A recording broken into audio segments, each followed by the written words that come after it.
Continuamos con nuestra cuarta presentación de esta tercera jornada del Simposio de Fenomenología y Hermenéutica. A continuación nos acompaña el profesor Andrés Contreras, profesor de la Universidad de Antioquia. Andrés es doctor en Filosofía por la Universidad de la Sorbona y la Universidad Complutense de Madrid.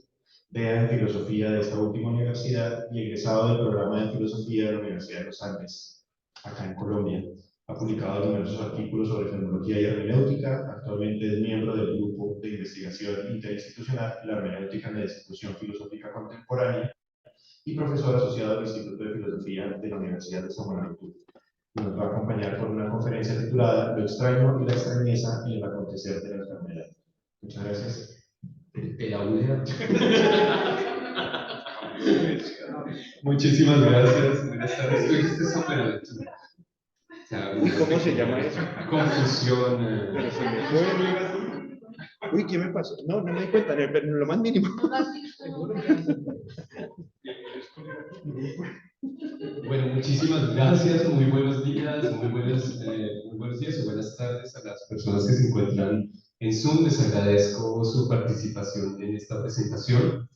Arranco directamente. En la literatura fenomenológica reciente, la enfermedad ha sido caracterizada como una experiencia que cambia de manera profunda y radical las relaciones de sentido previamente establecidas con el cuerpo propio, con los otros y con el mundo vivido, y que por eso mismo exige a quien la padece de una readaptación y reconfiguración de sentido, tanto a nivel corporal como narrativo, podríamos decir. El cuerpo que padece la enfermedad es pensado por la fenomenología como un cuerpo vivido o vivenciado, la enfermedad, por su parte, aparece considerada como una experiencia de carácter significativo. Empleado en un sentido técnico, el concepto de illness se presenta justamente como la contraparte cualitativa y experiencial del concepto meramente biológico o fisiológico de disease, el cual se relaciona directamente con el cuerpo considerado como objeto, cuerpo. La tesis principal de la fenomenología y de la hermenéutica respecto del cuerpo y de la enfermedad se basa en subrayar la primacía del cuerpo vivido sobre el cuerpo objetivado y ligado a ello el carácter experiencial y significativo de la enfermedad. En este contexto se destacan dos posiciones recientes que, inspirándose mayormente de los trabajos de Heidegger, caracterizan la enfermedad y el cuerpo en la enfermedad como una experiencia generalizada de extrañeza y desasosiego. Me refiero, en primer lugar, a Matthew Radcliffe, quien desarrolla una teoría de los sentimientos existenciales, así lo llama él, es decir, un tipo de sensaciones, tanto afectivas como corporales, que dan forma al sentido básico de la realidad y de la propia pertenencia al mundo. De acuerdo con este autor y con Javi Karen, la experiencia de la enfermedad puede llegar a alterar de manera drástica el sentido básico de ser de uno mismo en un mundo compartido.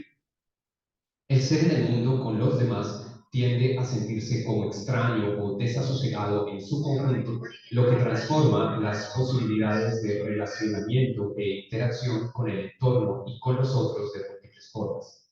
La segunda posición que cabe mencionar aquí, bastante cercana en algún sentido a la de Radcliffe, es la de Friedrich Speneus, quien propone una definición fenomenológica de enfermedad como un unhomelike being in the world, esto es, como un ser o estar en el mundo que no se siente como en casa.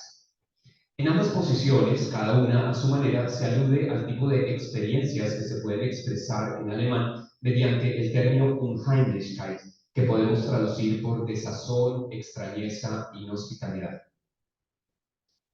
Como es sabido, el filósofo alemán Bernhard Waldenfels, a quien hemos tenido el privilegio de escuchar en este simposio, ha dedicado su vida a estudiar las múltiples figuras que adopta lo extraño o lo extranjero, en alemán das Fremde, en la experiencia cotidiana. Mediante este concepto de lo extraño, el profesor Waldenfels ha hecho un curioso aporte a la fenomenología y a la hermenéutica, uno del cual solo se puede hablar de manera indirecta, pues no entra propiamente en el campo del significado. Dicho de otra manera, la extrañeza de la que habla el profesor Waldenfels no es un fenómeno positivo y, sin embargo, acontece en la experiencia cotidiana y se puede acreditar precisamente en esa falta de positividad.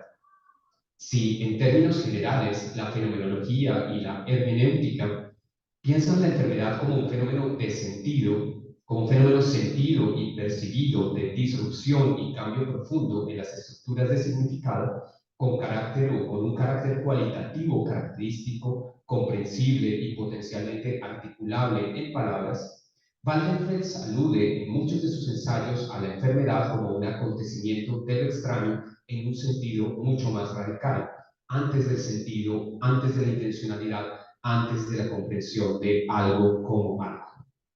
¿En qué consiste esta extrañeza radical de la que habla Waldenfels y que nos toca en la enfermedad? ¿Cómo podría situarse el pensamiento de Waldenfels sobre lo extraño en el contexto de los desarrollos de la fenomenología y la hermenéutica contemporáneas sobre la enfermedad? ¿Qué tiene que ver el acontecer de lo extraño como tal, das Fremde, con el no estar o no sentirse como en casa, del que tratan Heidegger, Radcliffe y Svenelius, cada uno a su manera? El concepto de lo extraño desafía la tendencia que se tiene a comprender la enfermedad como un acontecimiento que se piensa únicamente en el plano del sentido e invita a considerar con mayor detenimiento el carácter propiamente disruptivo de esta experiencia, ajeno a un orden establecido y a toda respuesta y racionalización posterior. Esta ponencia se propone explorar el problema de lo extraño y la extrañeza en el acontecer de la enfermedad a partir de los planteamientos de Waldenfels de una fenomenología responsiva en diálogo con los autores citados. Por cuestiones de tiempo, dejaré de lado la propuesta de Heidegger y de Svenelius y me centraré en la de Matthew Radcliffe como representante central de la fenomenología contemporánea.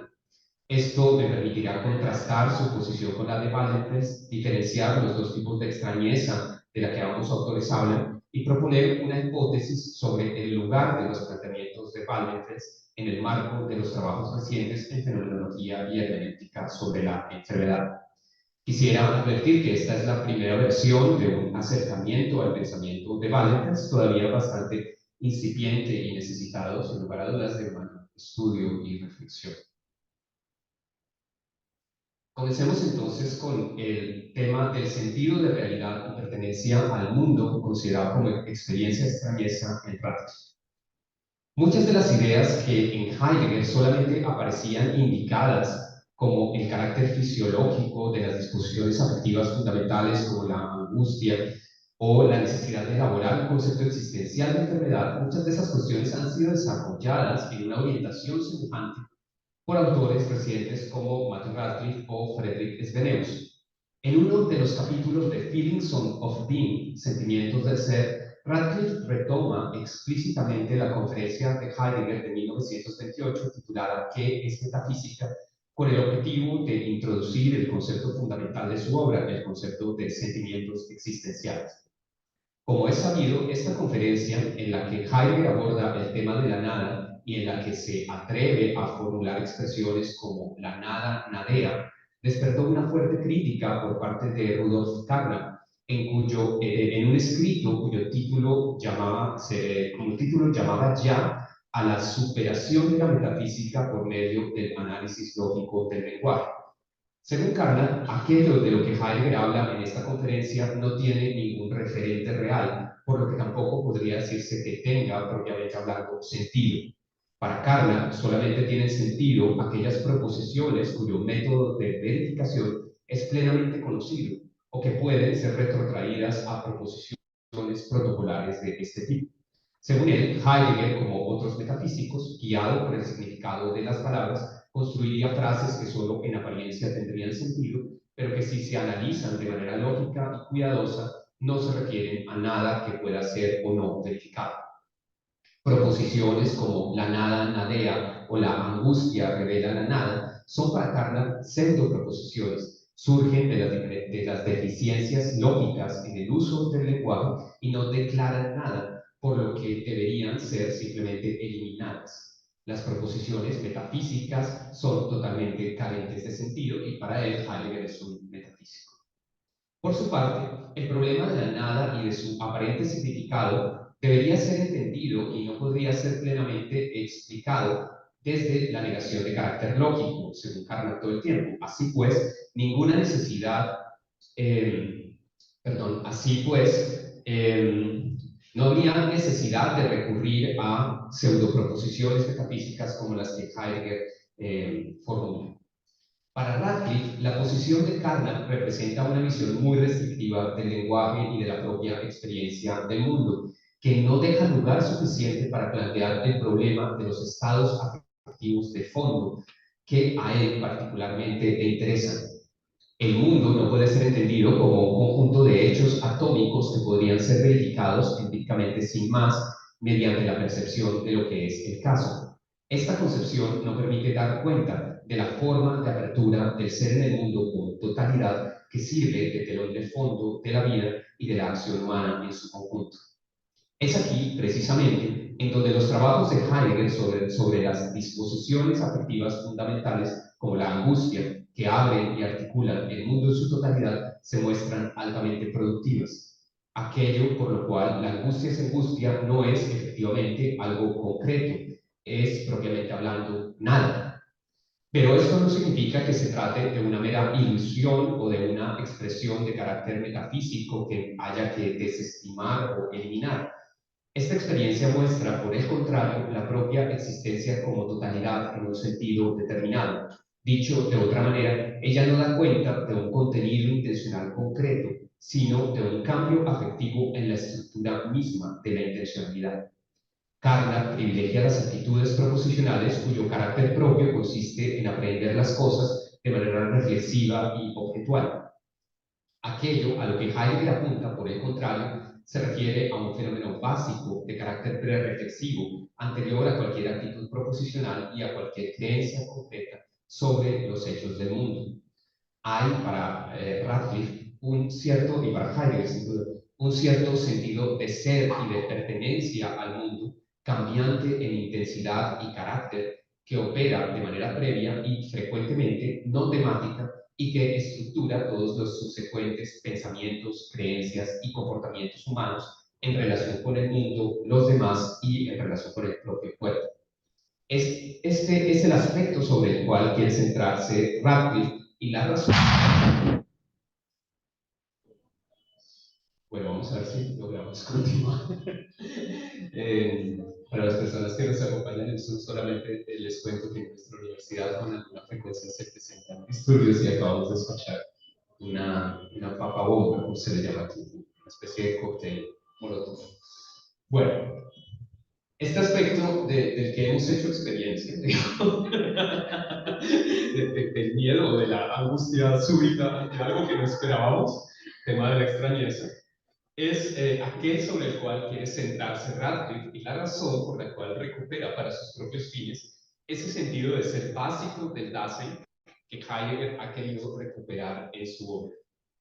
Los sentimientos existenciales, existential feelings, son fenómenos a la vez afectivos y corporales que articulan de manera previa el modo de ser en el mundo de cada uno en un momento dado y que sirven de telón de fondo de todas las demás experiencias.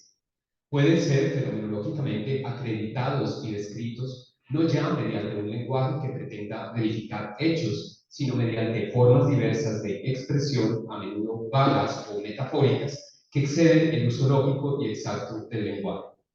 Son múltiples los ejemplos en filosofía y literatura, medicina, pero también psicopatología, en los que aparecen descritos este tipo de sentimientos de carácter atmosférico que dan cuenta de una alteración en la estructura misma de la experiencia de sí y de mundo. Muchos de ellos hablan de una sensación generalizada de extrañeza, de pérdida de la certeza o de falta de familiaridad con ese mundo, con los otros, con la vida, con el propio cuerpo. Así, por ejemplo, en un trabajo titulado Darkness Visible, citado por Radcliffe, William Styron describe su experiencia de depresión como una forma otra, alien, difícil de describir, cercana al inefable, de ahogo o sofocamiento. Styron habla de cómo los objetos y las situaciones en general se perciben de manera diferente, de cómo las relaciones con los otros se presentan bajo un tono distinto, de cómo su propio cuerpo se percibe como una cáscara, dice literalmente. Se trata, comenta, de un estar envuelto, o se trataba en su experiencia de la depresión, de un estar envuelto en una marea tóxica innombrable que borraba cualquier respuesta placentera al mundo vivo. Era lo que decía Steiner. Otro de los ejemplos citados por Radcliffe es el conocido caso de Rainey, una persona con esquizofrenia cuyo diario muestra la constante alteración de su sentido de realidad y de conexión con el mundo y con los otros y el sufrimiento que esta experiencia suponía. Para ella, el mundo aparecía con frecuencia como carente de significado, como irreal y a veces, con frecuencia, como francamente amenazante.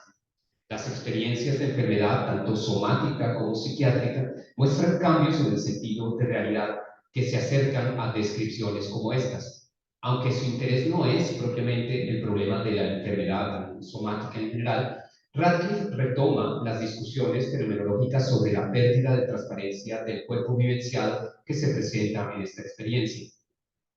La captación del propio cuerpo como objeto extraño, otro, alien, incierto, o incluso como un enemigo, supone, de acuerdo con Radcliffe, pero también con Javi Carrett, un cambio en el nivel de los sentimientos existenciales.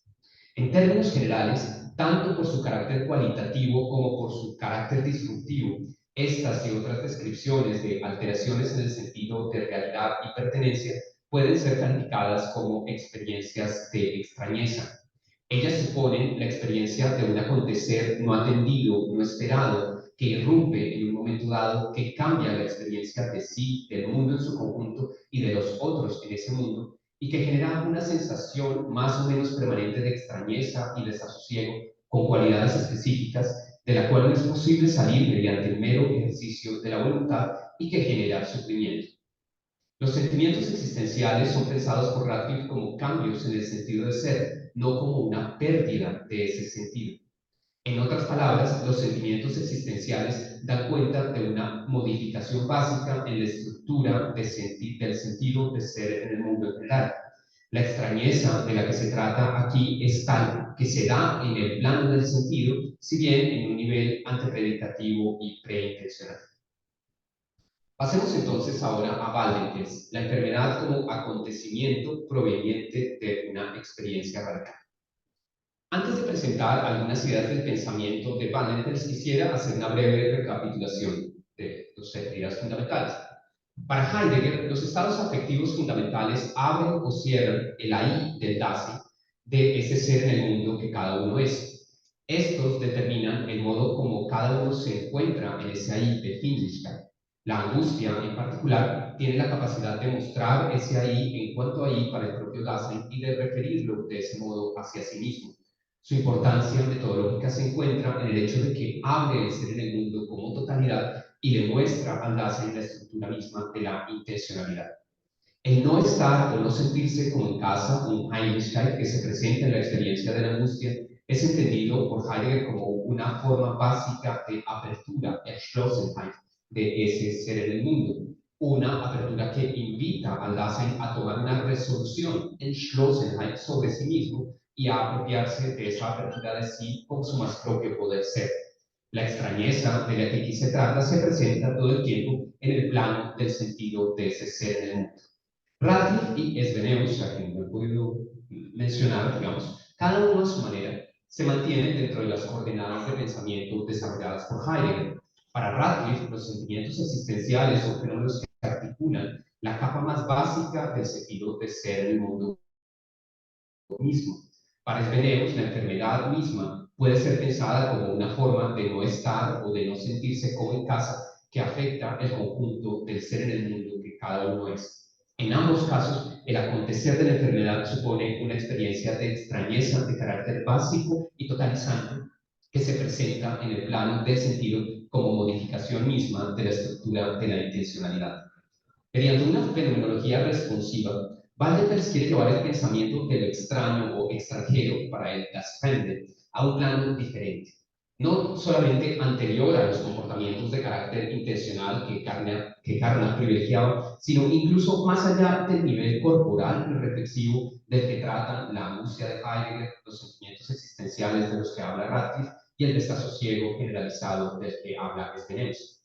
Si para Heidegger, Radcliffe y Svenius el ser humano puede ser caracterizado como un ser de sentido, como un viviente que comprende e interpreta, Para Waldenfels, este debe ser entendido más bien como un animal no fijado, un ser fronterizo que habita en tierra de nadie y que se mueve todo el tiempo, lo sepa o no, en una suerte de umbral. Permítanme brindar una idea general de estas expresiones. El ser humano es un animal no fijado, expresión de Nietzsche, porque siempre se encuentra en camino. Cito, un animal no fijado se refiere a un ser vivo que no puede confiar en un orden natural previamente dado, sino para el cual, por el contrario, el orden es una pregunta y una búsqueda. Fin de la cita. Para Waldenfels, el ser humano está en una constante búsqueda, no solamente por la curiosidad de su propia iniciativa, sino también y sobre todo por los desafíos y exigencias permanentes del medio en el que vive y de la vida práctica, que lo llevan más allá de lo conocido y de los órdenes normativos y de comprensión previamente establecidos con los cuales éste se encuentra familiarizado. Para el ser humano, el mundo de la vida y de la acción no debe ser entendido como un orden previamente dado y cerrado, sino más bien como algo inacabado y abierto que, si bien parte de lo ya conocido y familiar, no se agota ni se deja aprender en un horizonte previo. Esto significa que el mundo común en el que se vive, esto es, el mundo de la intercorporalidad, del concepto de Merleau-Ponty, de la intersubjetividad, concepto de Husserl, y podríamos agregar ese mundo del diálogo que somos, concepto más gadameriano y heideggeriano, nos remite a una esfera intermedia en la que lo otro no está remitido a lo propio, en la que lo propio no está integrado en un todo. En palabras de Waldenfels, cito, lo que ocurre entre nosotros no pertenece a cada uno ni a todos en conjunto. Constituye en ese sentido una tierra de nadie, un paisaje fronterizo que une y separa a la vez. Lo que sustrae allí de esta manera al acceso propio lo señalamos como extrañeza. Fin de la cita. Más que como un ser de sentido, en Waldenfels el ser humano aparece caracterizado como un ser que habita en un paisaje fronterizo, en el que hace experiencia cada vez de algo que excede el ámbito de lo propio y que lo lleva más allá de lo familiar y conocido. La imagen del umbral a la que Waldenfels recurre con frecuencia es altamente significativa. El ser humano es un ser fronterizo en cuanto vive en la frontera de sí mismo, en cuanto es llevado constantemente a un lugar que excede lo propio, lo conocido, lo vivido hasta el momento. El umbral denota un lugar intermedio que une y a la vez separa dos estancias diferentes, la de lo propio, la de lo familiar y conocido, y la de lo extraño. Extraño, dice Waldenfels, es un lugar en el que yo no estoy ni puedo estar y donde, sin embargo, de esa forma, perdón, de esa imposibilidad estoy. Repito, extraño es un lugar en el que yo no estoy ni puedo estar y donde, sin embargo, en forma de esa imposibilidad estoy.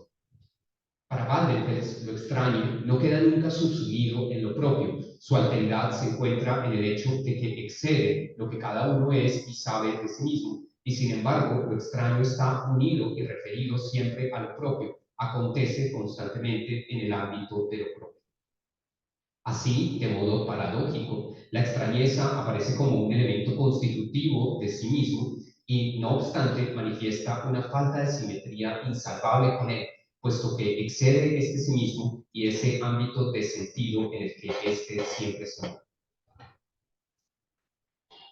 A diferencia del desasosiego que se presenta en la angustia existencial de Heidegger, podríamos decir sí, ya. A diferencia del desasosiego que se presenta en la angustia existencial de Heidegger o de la alteración que se da en los sentimientos existenciales de Waldenfels, lo extraño, los sentimientos existenciales de Radcliffe, lo extraño para Waldenfels debe ser entendido de una manera mucho más radical. Lo extraño no es una articulación distinta, limitada, poco habitual, deficitaria de las posibilidades existenciales, sino más bien un exceso que supera el propio ser posible. Más allá de una posibilidad alterada o limitada de sí misma, se trata de una, cito, imposibilidad vivida que supera nuestras posibilidades. Entendido de manera radical, lo extraño precede todo reconocimiento de algo como algo, toda comprensión, todo ordenamiento y toda planificación, pues procede justamente de ese otro lugar, más allá del umbral, en el cual no es posible habitar y que es por eso mismo un no lugar, un atopos, desde el cual y ante el cual discurre la propia experiencia. Lo extraño se presenta en momentos en los que se interrumpe el flujo acostumbrado de acontecimientos, no obedece a logos de los fenómenos y precisamente por ello supera la fenomenología del intencional y el desciframiento hermenéutico de un texto cuyo sentido se presupone o se anticipa. Los procesos prereflexivos y antepredicativos de la experiencia están atravesados y son puestos en cuestión por una extrañeza radical que escapa a todo orden, a toda norma, a toda comprensión. La experiencia de fenómenos afectivos como el asombro o la angustia que, como dice Waldenfels, pueden hacer temblar el orden del mundo, si bien dan cuenta de esa extrañeza, parecen también tener su origen en otro lugar. En relación con esto, comenta Waldenfels, cito, se trata de experiencias afectivas marcadas como el asombro o el miedo, interrupciones que rompen el andar acostumbrado de las cosas, anomalías que se desvían de la normalidad. Lo extraño nos afecta antes de que nosotros podamos aceptarlo o rechazarlo.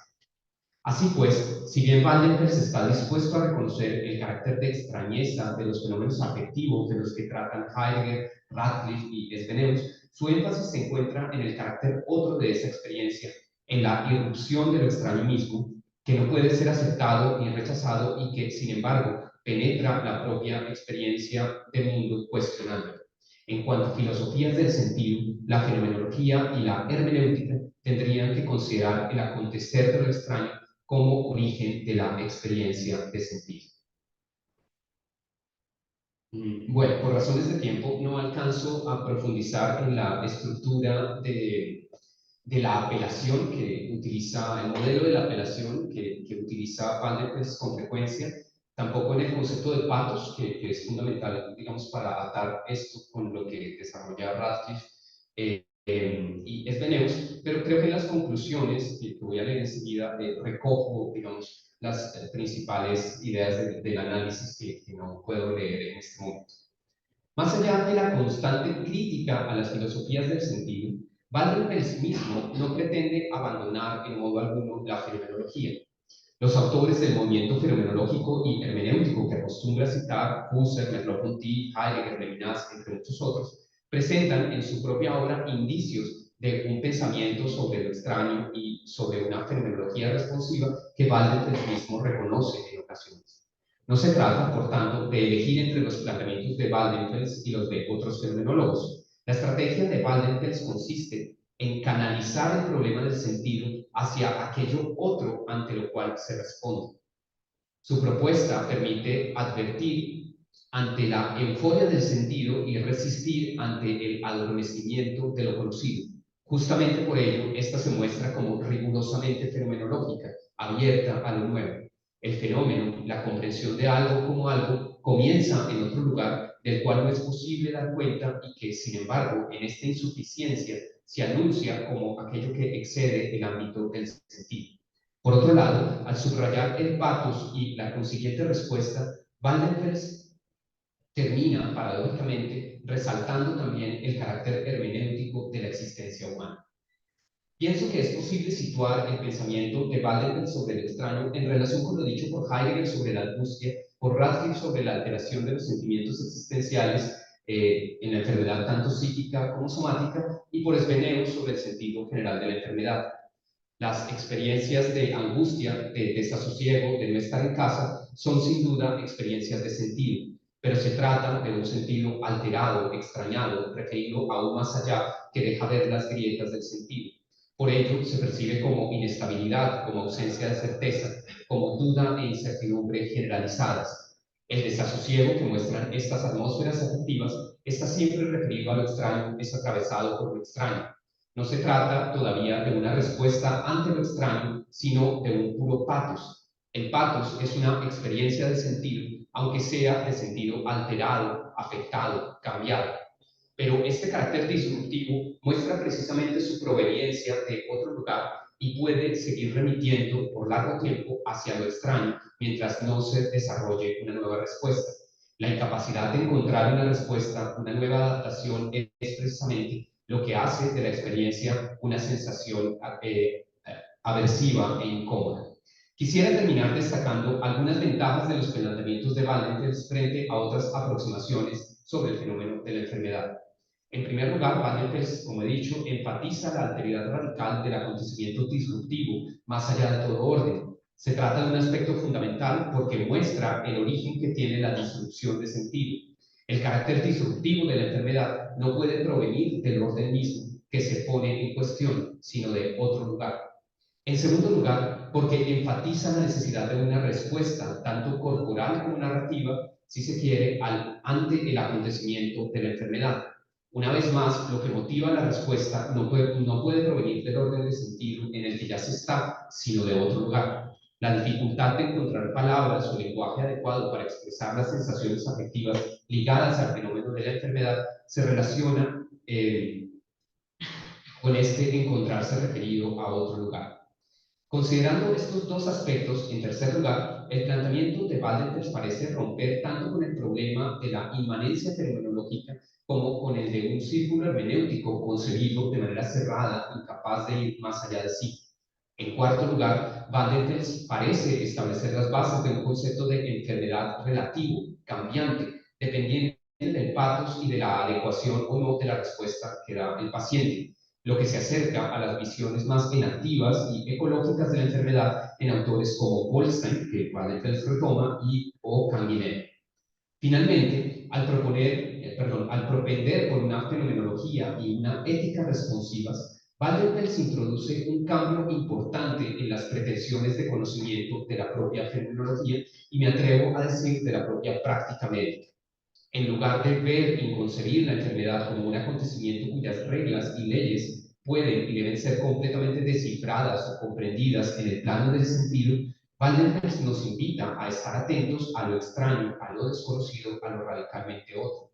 La enfermedad aparece entonces como algo que nos supera, que nos excede, que se remite aún más allá, ajeno a la comprensión y a toda pretensión de conocimiento, tanto en el plano filosófico como médico-científico. Podríamos hablar de una medicina y de una práctica médica responsivas. Como es sabido, lo que para el paciente es un acontecimiento extraordinario, es para el cuerpo médico un evento rutinario que entra en los protocolos y en las rutas de atención, de comprensión y de tratamiento establecidas. El reconocimiento de la excedencia de sentido del acontecer de la enfermedad previene y protege frente a la rutina y la normalización en la comprensión de la enfermedad y en la atención de los pacientes. Con ello, se mantiene una actitud de apertura y asombro ante lo extraño del acontecimiento y el padecimiento del paciente.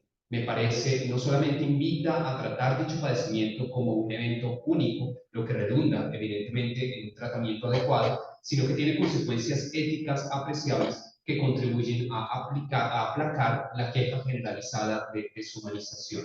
Muchas gracias.